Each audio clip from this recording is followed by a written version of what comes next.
him goodnight. Like she had some kind of a sense.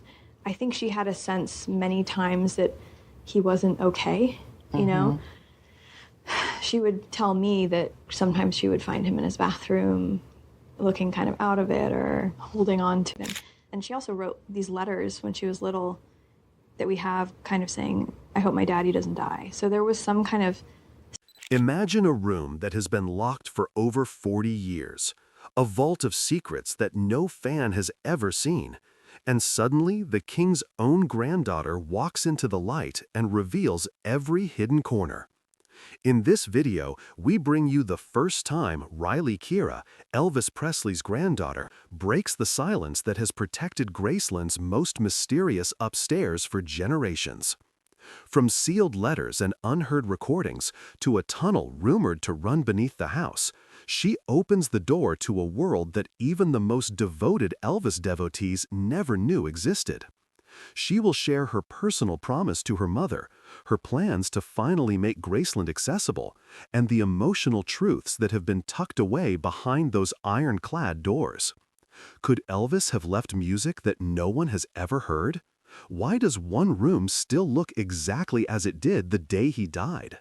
Get ready to step inside the untouched sanctuary that has been a time capsule for decades and discover why the Presley legacy is about to get a whole new dimension. Welcome to the most revealing interview with Riley Keough, the moment the world finally hears the king's own voice. Graceland, once a quiet colonial revival house, has long been a symbol of Elvis's private sanctuary. Built in 1939, its modest 10 rooms held a simple elegance that belied the storm of fame that would soon visit its doorstep. In 1957, a restless 22-year-old Elvis Presley, hunted by the relentless glare of the spotlight, bought the property for a modest $12,500. He saw not a mansion, but a cocoon, a place where he could breathe and escape the relentless roar that had become his life. He did not leave the house as he found it. Over the next 2 decades, he transformed Graceland into a living extension of his persona, vibrant, unpredictable, and intensely personal. The Jungle Room, with its green shag carpeting that ran to the ceiling and its carved wooden furniture, became a rainforest-like lounge and a secret recording studio where he laid down some of his final tracks, including Moody Blue. Behind the house, a meditation garden sprouted in 1964, later becoming the quiet resting place of Elvis, his parents, grandmother, and daughter Lisa Marie Presley. A place where the frenzy of fandom melts into silence and reflection. Since opening to the public in 1982, Graceland has welcomed over 20 million visitors, standing as the second most visited home in the United States, only behind the White House. Yet, amidst the tours of music rooms, awards, jumpsuits, and vintage cars, there remains a single impenetrable mystery. The second floor, the very rooms where Elvis slept, wrote, and ultimately died, has been locked, untouched since the night of his death on August 16, 1977. No photographs, no tours, no videos have ever breached that threshold. For years, whispers swirled. Some claimed the bedroom and bathroom were staged. Others suggested that the Presley family had hidden a look-alike to preserve the myth. None of these conjectures, however, have ever reached the truth. The only voices that have ever walked the second-floor hallway were family, close friends, and a handful of trusted staff. No one, not even the most devoted fans, could peer into those rooms that had been preserved exactly as they were when paramedics first arrived. Enter Riley Keough, Elvis's granddaughter and the current owner of Graceland. Riley grew up with the estate in her blood. As the daughter of Lisa Marie Presley, she spent countless afternoons within its walls, watching her grandparents from a distance and absorbing the whispers that the house seemed to hold. She remembers the thrill of sneaking past the locked staircase while tourists crowded the lower floors, the thrill of watching Elvis's personal study, a small, dimly lit room lined with deep wood shelves that held books on numerology, Christian theology, and Eastern mysticism. Those shelves were not merely books, they were a window into a man grappling with fame, spirituality, and loneliness. Between the pages, notes of unfinished song lyrics, erratic prayers, and scribbles read like a diary written in the margins of a life lived in the spotlight. The first time Riley was allowed into the second floor, she was struck by the palpable silence that filled the air. Every item was untouched, every thread of the original silk sheets still fresh, and the clock above Elvis's bed stubbornly frozen at the moment the paramedics arrived. The bathroom, where the world would eventually learn of Elvis's demise, remained exactly as it had been on that fateful night. Towels, tiles, and even the faint scent of cologne lingered in the air, a quiet echo of the man who had once filled the world with music. Riley's revelations come not from a desire to sensationalize or to unearth scandal, but from a deep, personal need to honor the man she grew up knowing. The second floor is a time capsule of Elvis's final days, a sacred space that the family has guarded with love rather than secrecy. In it, Riley discovered a shoebox marked "Do Not Open," containing letters addressed to Lisa Marie and a simple, haunting note: "To whoever finds this after I'm gone." These items, intimate and deeply personal, remain locked for the protection of privacy and reverence. When she spoke about these rooms, Riley's voice carried the weight of her family's legacy. She described how the bed, still adorned in its original sheets, sits as a quiet witness to a life that once reverberated with music. She recalled seeing a Bible on one nightstand, its pages filled with handwritten annotations, and pain medication bottles that hinted at the struggles he endured behind the curtain of fame. Each detail is a piece of the puzzle that, together, tells a story of a man who sought solace in a place that became his final refuge. For the world, these revelations are a profound reminder that Graceland is more than a museum. It is a living testament to the complexities of a legend. The second floor is not merely a room, it is a memory in motion, a sanctified space where the echoes of Elvis's voice still linger. It is a place that, for the first time, a family member is willing to let the world in, not to expose scandal, but to honor the truth. The decision to keep the upstairs room sealed was never about hiding a crime or a myth. It was about preserving a moment of humanity. Vernon Presley, Elvis's father, personally ensured that the upper level remained untouched, a family order born out of love, not publicity. The rooms have never been cleaned, modernized, or altered. They remain frozen in the exact hour that marked the end of an era. Riley Keough's openness invites us to understand the man behind the music. Through her eyes, the upstairs of Graceland becomes a sanctuary of raw emotion, a testament to a life that was both extraordinary and profoundly human. It is a place that invites respect, reverence, and perhaps most of all, a quiet understanding that some stories are best left whispered in the walls of a house that once welcomed a legend. The quiet room, a hidden alcove at the end of the upstairs hallway, unfolded in Riley's description like a secret kept for decades. She spoke of its low, ambient lighting, the soft hum of an old sound machine, and cushions arranged in a loose circle on the floor. Elvis would retreat there to pray, to reflect, to simply be. It was only her and her dad, so I think she got a lot of intimate time up there with him. No one else was up there. No photographs or fan accounts ever captured that space. It had remained invisible to the public eye until Riley mentioned it. She described it as the most honest part of the man, a sanctuary where he sought peace amid a world that would never quiet its spotlight. Riley's decision to reveal this hidden chamber came not from a desire for sensationalism, but from the necessity of closure after Lisa Marie's passing. The upstairs of Graceland had remained silent for years, a sacred area that her mother guarded fiercely. Now, as the owner and the voice of the legacy, Riley felt it was time to share the unseen chapters of Elvis's life. She stressed that the upstairs would stay closed to the public. The stories were meant to deepen emotional connection, not grant physical access. She emphasized that some spaces belong to the family, not to the media, and that secrecy can coexist with transparency. Yet, the myths surrounding the estate have grown like vines, intertwining truth with speculation. Among the most enduring is the theory that Elvis faked his death and escaped through a tunnel beneath Graceland. To some, the idea sounds like a plot twist in a thriller novel. To others, it feels like a plausible escape route for a man overwhelmed by fame. The rumors stem from several threads: the estate's layout, the abruptness of Elvis's withdrawal from public life, and the peculiar details that emerged in the weeks and months before his death. The tunnel theory claims that a hidden passage existed from the main house to the rear of the property, perhaps even extending beyond the estate into a wooded area behind it. Some former employees have alluded to things not even employees are shown, while others have outright denied any such passage. Official blueprints show no tunnels. However, the documents are incomplete by design, deliberately excluding the second floor.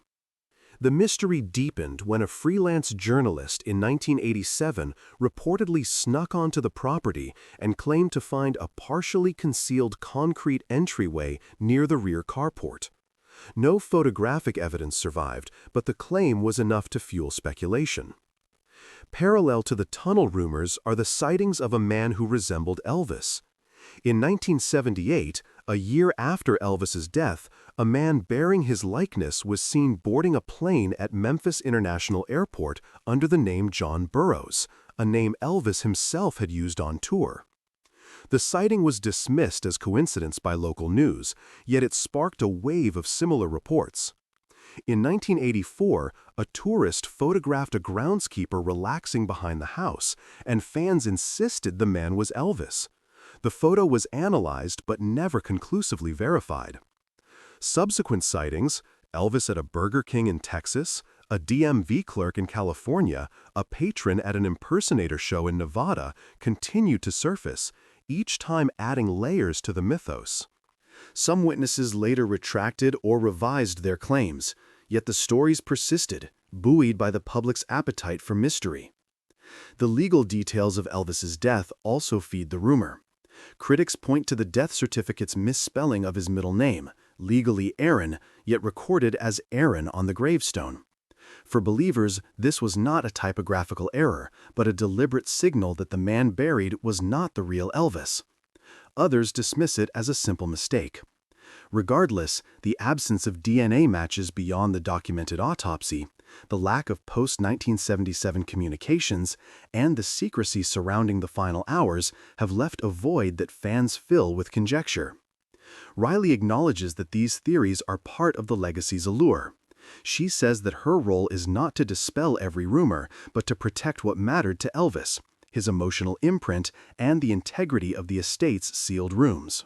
Whether a tunnel existed or whether sightings were misidentifications, the mystery remains a powerful force. Some find comfort in the notion that Elvis chose to vanish on his own terms. Others see it as an unending question, an unanswered part of a story that refuses to close.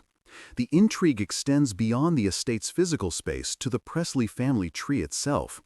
Rumors have long circulated that Elvis fathered children beyond Lisa Marie, that hidden heirs might exist, and that disputes over the estate have erupted. DNA samples, birth certificates, and photographs have surfaced from alleged third-party heirs, but most claims have been dismissed or ignored. Nonetheless, the persistence of these claims suggests that the family's narrative is still being rewritten. Today, the Presley estate is controlled by a complex web of legal protections that make it difficult to contest. Priscilla Presley has recently been speaking out amid a legal battle over the estate's ownership, adding another layer of drama. As the estate's custodians, the Priscilla and Priscilla Presleys, Priscilla's current legal battles, and Riley's protective stewardship all intertwine. The estate's value is immense, but its management is equally guarded. Ultimately, Riley remains steadfast. Some aspects of Elvis's life must stay unanswered. The existence of a tunnel, the veracity of sightings, and the completeness of the Presley family tree may never be conclusively proven. For a man who lived in front of the world, keeping a hidden part of himself concealed was perhaps the most rebellious act of all. The sealed rooms of Graceland stand as a testament to that rebellion, a quiet, reverent reminder that some mysteries are integral to the story, and some answers are meant to stay elusive. After the 2023 passing of Lisa Marie Presley, the mantle of Graceland passed to her daughter, Riley Keough, at the tender age of 34. But that transfer was not a simple handoff. It sparked a fierce legal showdown with Priscilla Presley, who contested a 2016 amendment to the trust. Though the dispute settled out of court, it exposed the dual nature of the Presley legacy, an emotional saga and a battlefield of assets worth hundreds of millions of dollars. Within that arena, the long-standing rumor of a secret heir gains traction because any claim to Elvis's bloodline now carries enormous financial weight. The Presley estate is governed by the Elvis Presley Trust, a legal mechanism that controls not only finances and property, but also image licensing and intellectual property. For someone to gain inheritance rights, the court demands more than a family portrait: a documented chain of custody, verified DNA, and proof of biological linkage. Yet the few individuals who have stepped forward, claiming to be Elvis's son or daughter, have largely failed to meet those standards.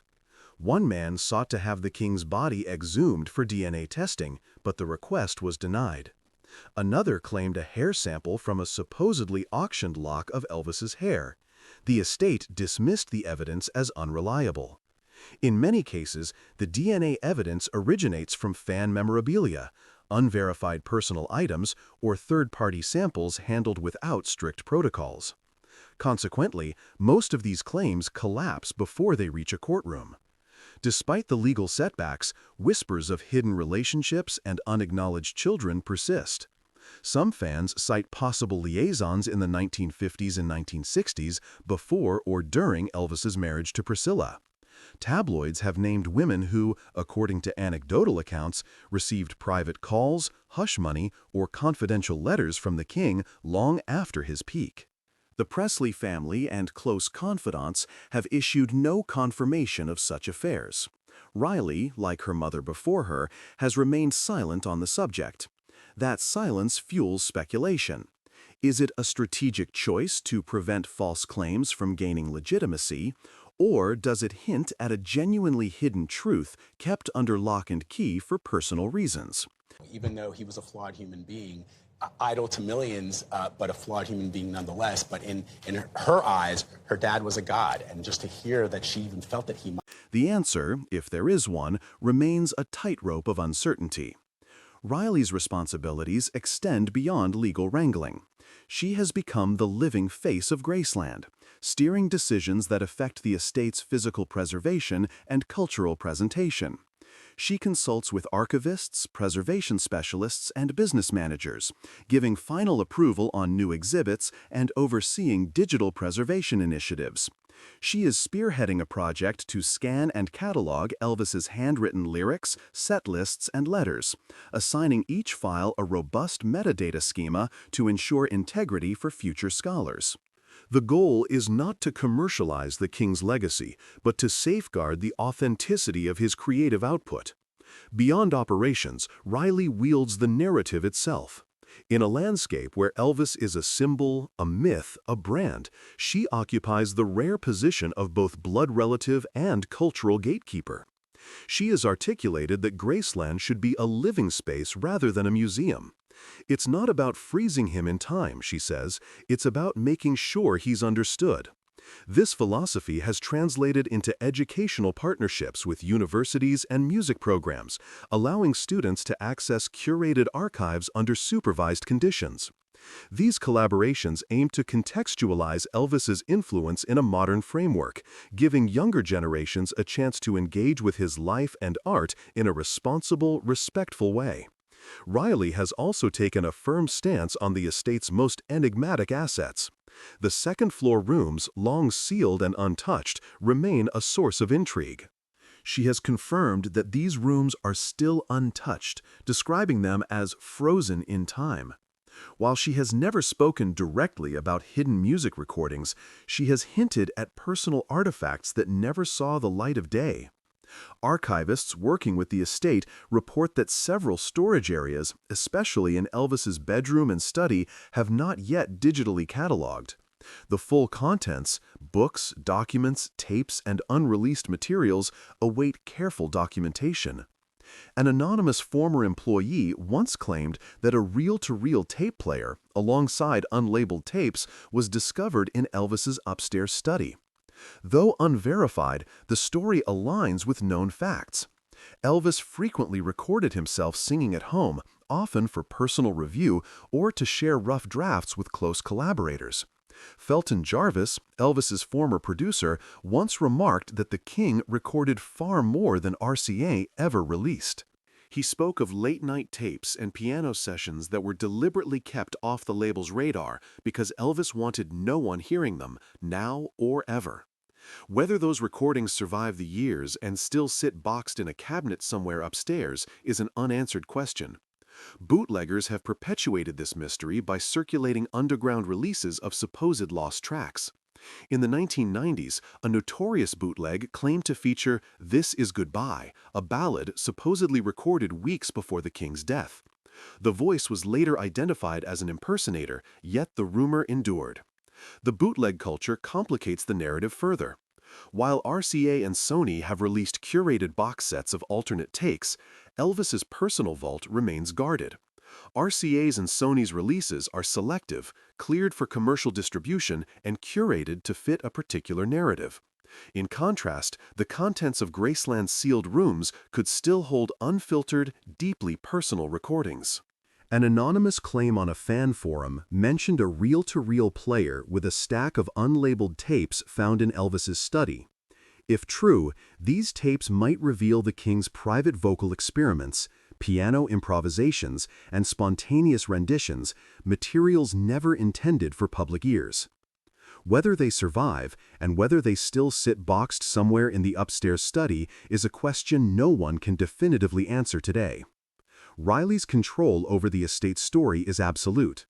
She has not opened the second floor to the public, insisting the rooms remain untouched, frozen in time. She refrains from allowing external researchers into the study, even when it concerns potential music recordings. Her refusal to share these rooms ensures that Graceland's most intimate artifacts, whether documents, books, tapes, or the rumored unlabeled recordings, remain unexamined. This deliberate opacity is a double-edged sword. It preserves the mystery, but also leaves scholars and fans without concrete evidence. In this ongoing saga, Riley Keough's stewardship of Graceland embodies a paradox. She protects the King's legacy, ensuring every page, every lyric, and every frame is preserved with meticulous care. Simultaneously, she controls the narrative, deciding what stories reach the public eye and which remain locked behind velvet curtains. The mystery of a secret heir, the silence around hidden relationships, and the speculation about lost music recordings all coexist within that controlled environment. As Riley keeps the estate's rooms untouched, the legend of Elvis continues to evolve, balanced on the edge of revelation and preservation. The mystery, it seems, will only deepen as long as the story remains tightly guarded. The silence that Riley Keough has cultivated around the upper floors of Graceland is almost palpable, a quiet that seems to thicken the air as one steps closer to the master bedroom and study. It is a silence that serves two purposes simultaneously. It preserves the sanctity of the King's private moments, and it ensures that every potential whisper of unreleased material remains shrouded until a time that the estate deems appropriate. In a world where the fan base for Elvis is as fervent as it is global, the choice to keep those rooms locked is a strategic one, a calculated preservation of narrative control. The decision is not made lightly. Riley Keough's relationship with the estate has been a partnership forged over years of trust, yet it is one built on an unspoken understanding that the legacy of the King is not simply a collection of hits, but a living entity that must be treated with reverence.